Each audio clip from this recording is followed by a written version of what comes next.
శ్రీమాత్రే నమ. జయ గురు దత్తాత్రేయ నమ. ఈ వీడియోలో మనం ఆగస్టు 4వ తారీఖు నుంచి 10వ తారీఖు మధ్యలో జరగబోయే వార ఫలాలు ఏ విధంగా ఉండబోతున్నాయి అన్న విషయాన్ని మనం ఈ వీడియోలో పరిశీలిస్తూ, మరి ఈ వారం ప్రారంభంలో ఉన్నటువంటి గ్రహస్థితి ఒకసారి పరిశీలించినప్పుడు వృషభ రాశిలో కుజ గురులు, కర్కాటక రాశిలో చంద్ర రవి, సింహరాశిలో బుధ శుక్రుడు, కన్యలో కేతువు, మీనంలో రాహు, మామూలుగానే కుంభంలో శని వక్ర గమనంలో ఉండడం జరిగింది. సో ఈ వారం యొక్క గ్రహాల ప్రత్యేకత ఏంటంటే, వృషభ రాశిలో మిత్రగ్రహాలైనటువంటి కుజగురుల సంచారం ఒక విధంగా మంచి యోగం. అలాగే కర్కాటకంలో కూడా మిత్రగ్రహాలైనటువంటి రవిచంద్రులు, కన్యలో బుధ శుక్రులు కూడా మిత్రగ్రహాలు అవ్వడం అన్నది చాలా ఇంపార్టెంట్ అయిన విషయం. అయితే కేతువు కన్యరాశిలో ఒక విధంగా శత్రుస్థానంగా భావించాలి. రాహువుకి ఒక విధంగా శత్రుస్థానం ఏమవుతుంది, మీనరాశి.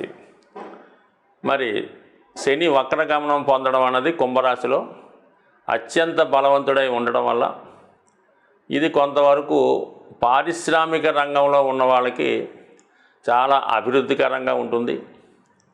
బ్యాంకింగ్ రంగంలో ఉన్న వాళ్ళకి ఈ కుజ గురుల కలయిక వల్ల వాళ్ళకి వ్యక్తిగతంగా అభివృద్ధికరంగా ఉంటుంది. అలాగే వ్యవసాయదారులు, ఫైనాన్స్ వ్యాపారం చేస్తున్న వాళ్ళు, రియల్ ఎస్టేట్ రంగంలో ఉన్న వాళ్ళకి ఖచ్చితంగా ఈ గురు కుజుల కలయిక భూముల యొక్క విలువ పెరగడం వల్ల వారి యొక్క వ్యాపారం చాలా అనుకూలంగా ఉంటుంది. మరి కర్కాటక రాశిలో రవిచంద్రుల కలయిక వల్ల ఏంటంటే, మరి పాడి పరిశ్రమ, అలాగే ఫార్మాకి సంబంధించినటువంటి మెడిసిన్స్, హాస్పిటల్స్ ఇవి అనుకూలంగా ఉండే అవకాశం ఉన్నది. బుధ శుక్రుల కలయిక ముఖ్యంగా విద్యా సంస్థల వారికి చాలా ప్రోత్సాహకరంగా ఉంటుంది. విద్యార్థులకు ఇది ఒక చక్కని అవకాశం, ఉన్నత విద్యా అవకాశాలు ఎక్కువగా రావడం జరుగుతూ ఉంటుంది. కేతు ప్రభావం వల్ల ఏంటంటే, చిన్న చిన్న ఉద్యోగాలు చేస్తున్న వారికి చాలా ఇబ్బందికరమైన పరిస్థితులు ఎదురవుతుంటాయి. అలాగే ఈ గ్రహస్థితి వల్ల ఏదో ఒక అంటువ్యాధులు లాంటివో, చిన్న చిన్న తరుణ వ్యాధులు లాంటివి వ్యాపించడం వల్ల ఎక్కువగా మరి ఒక విధంగా ప్రజలకి ఎక్కువ అనారోగ్య సమస్యలు ఎదురవ్వడం.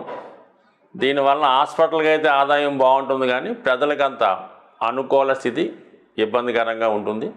అయితే ఎంత కష్టపడితే అంత ధనం సంపాదించే యోగం ఈ రాశిలో మరి ఈ వారం మనకి గోచరిస్తుంది.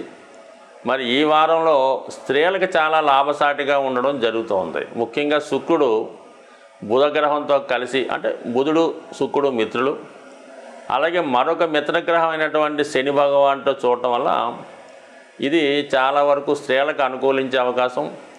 అలాగే కొన్ని లగ్నాల వారికి మరి ఒక విధంటి ధనయోగం, అలాగే రాజయోగం కూడా వచ్చే అవకాశం ఉంటుంది. వృశ్చిక రాశి వారికి ఈ వారంలో ఆర్థికపరమైనటువంటి సమస్యల నుంచి బయటపడే విధంగా వారు చాలా జాగ్రత్తగా ప్లాన్ చేసుకోవాల్సి ఉంటుంది. ముఖ్యంగా మీకు ఇంపార్టెంట్ అయిన వాటికే ధనాన్ని ఖర్చు పెట్టాలి. వీలైనంత వరకు వాయిదా వేసినటువంటి విషయాలు ఏవైనా ఉంటే అవి వాయిదా వేసుకోవడం మంచిది. ఎందుకంటే మీరు తీవ్రమైనటువంటి ఆర్థిక సమస్యల్లో ఇరుక్కునే అవకాశం ఉన్నది. సో ఆ కారణం వల్ల మీ దగ్గర కొంతవరకు ఆర్థిక పరంగా స్టేబుల్గా జాగ్రత్తగా ఉండడం మంచిది. దాని తర్వాత ఏంటంటే, మీకు గృహ సంబంధించిన విషయాల్లో చాలా అసహనమైనటువంటి వాతావరణం ఉండడం వల్ల గృహంలో ఉన్నటువంటి సమస్యలు మీ వృత్తి మీద కూడా ప్రభావం చూపడం వల్ల వృత్తి సరిగ్గా నిర్వహించలేకపోతూ ఉంటారు. ఏదో విధంగా కొన్ని రోజుల పాటు సెలవు పెట్టడం కానీ, లేదంటే మీరు స్వతంత్ర వృత్తిలో ఉంటే మీ యొక్క కార్యకలాపాలని మీ సహాయకులకి అప్పగించి మీరు ఏదైనా ప్రశాంతంగా ఉండాలని ఆలోచన చేస్తూ ఉంటారు. అది ఎట్టి పరిస్థితుల్లో కూడా మంచిది కాదు. ఈ చికాకు సమయంలో మీరు వృత్తి మీద ఎక్కువ దృష్టి పెట్టడం వల్ల చాలా వరకు సమస్యలు సాల్వ్ అయ్యే అవకాశం ఉంది.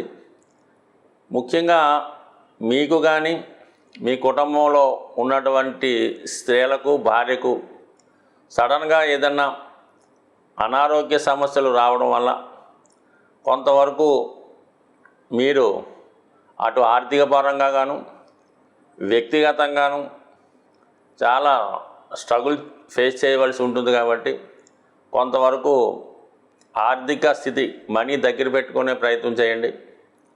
వృత్తిలో ఇతరుల ప్రమేయం లేకుండా సాధ్యమైనంత వరకు మీరే దగ్గరుండి అన్ని కార్యక్రమాలు నిర్వహించుకోవడం మంచిది.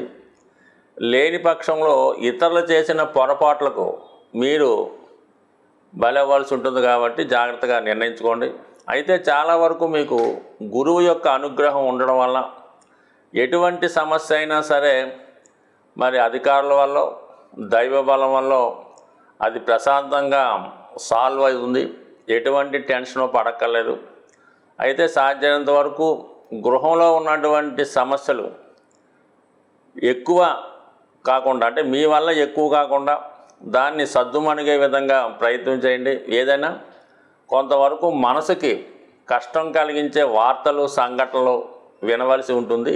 ముఖ్యంగా ఈ వారం ఆదివారం అమావాస్యతో ప్రారంభమైంది. ఇంకా సోమవారం నుంచి మీకు శ్రావణ మాసం ఆరంభమవుతుంది. మరి ఏ రాశివారైనా ఈ శ్రావణ మాసం లక్ష్మీ అమ్మవారిని పూజించుకోవడం అన్నది ఇంపార్టెంట్ విషయం. అయితే ఏంటంటే అందరికీ సులువుగా ఉండే రెమెడీ ఏంటంటే ప్రస్తుతం మీరు ఒక మంచి రోజు, అంటే మీకు అనుకూలమైనటువంటి తారాబలం ఉన్న రోజు ఇవి అన్ని పూజా స్టోర్లో దొరుకుతున్నాయి. లక్ష్మీ గవ్వలు అని ఉంటాయి, తెల్లగా ఉంటాయి లక్ష్మీ గవ్వలు, చిన్న సైజు ఒక 11 తీసుకోండి. లేదా అవి దొరకని పక్షంలో గోమతి చక్రాలన్నీ ఉంటాయి, అవి కూడా సముద్రంలో దొరుకుతాయి. కాబట్టి అవైనా సరే 11 తీసుకోండి. ఈ 11 గోమతి చక్రాలు కానీ గవ్వలు కానీ ఒక ప్లాస్టిక్ కవర్లో శుభ్రంగా కడిగి అందులో వేసి మీరు పూజా మందిరంలో కానీ, మీరు ధనం దాచుకునే బీరువాలో కానీ, లేదంటే మీ క్యాష్ బాక్స్లో పెట్టుకోవడం వల్ల ఖచ్చితంగా మీకు విజయ అవకాశాలు, ధనం బాగా వచ్చి ఆర్థికపరమైన చికాకులు తొలగే అవకాశం ఉంది. సో ఈ రెమెడీ మీరు ఎంత నమ్మకంగా చేస్తే అంత మంచిది.